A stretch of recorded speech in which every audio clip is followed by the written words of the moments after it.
Hey, staying on Russia, big news today. Paul Manafort has been indicted on 12 counts by a federal grand jury. You want to bring in Corey Lewandowski, former Trump campaign manager. Corey, your initial thoughts on this news? Well, my initial thoughts are very clear, is that if Paul Manafort did something in 2006, a decade before he was brought on as a volunteer to the Trump campaign, then he should be accountable for that. And he and his associate, Rick Gates, have now been indicted on 12 counts of money laundering and probably tax evasion and other things, which have absolutely nothing to do with the campaign, have nothing to do with a Russia investigation, and have nothing to do with the president. And let me ask you this, Charles.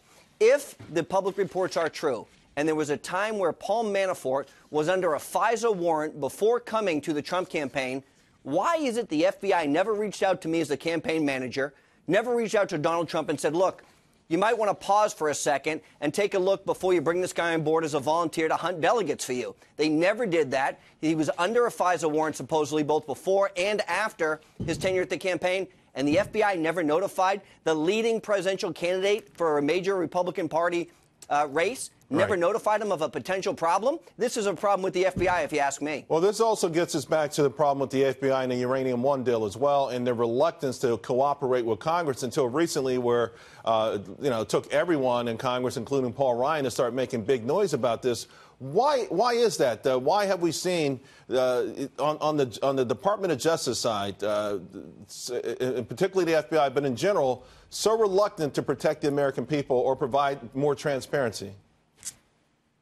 Well, what we need to have is an open and active investigation to the Uranium One deal. No one's talked about it. What we do know unequivocally is that the chairman of the Senate Judiciary Committee, Chuck Grassley of Iowa, has said that Robert Mueller, because he was the head of the FBI at the time, should not be involved in the Uranium One investigation.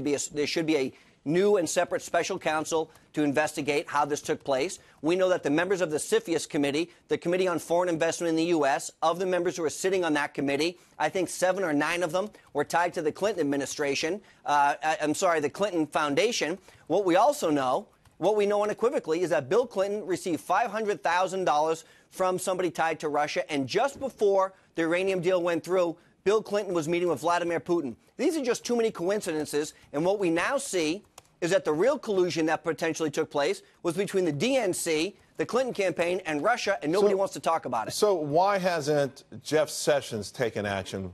Where's the reluctance there? To your point, the Bill Clinton speeches, they go from $100,000 to $500,000. We sell 20% of our uranium to Russia, of all people. $140 million finds its way into the Clinton Foundation.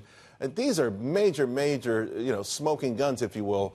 What is Jeff Sessions? So why is he waiting? Well, it's a great question. I don't know the answer to it, but now that we have additional pressure from members of Congress and the U.S. Senate calling on the Justice Department to move forward, I hope the Justice Department will open an active investigation into the Uranium One deal. It's something that the American people deserve an answer to.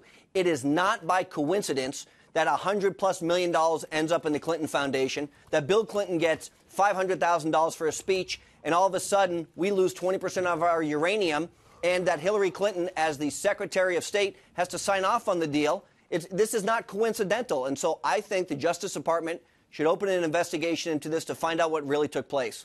Corey, just had Howard Kurtz, and obviously this Mueller investigation has gone on for a very long period of time, but over the last week or so, there's been a tremendous amount of pressure on Mueller, even the Wall Street Journal editorial board putting pressure on him that he just wasn't, people are just unhappy with this. Do you think there's something beyond a coincidence that this indictment happens at this particular time, just as Republicans have momentum with the economy, but also are trying to put together a tax bill that probably makes or breaks the party?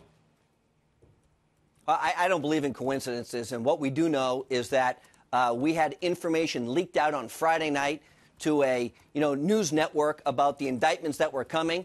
I believe that's a felony if you leak that information. That had to come from somewhere inside the Mueller team, most likely, that they knew the grand jury had finally served up charges and that information was leaked. That's a very dishonest thing to do, and my concern is that people don't want to see the president be successful. And what that means is this week, we know the president is going to name a new Federal Reserve chairman.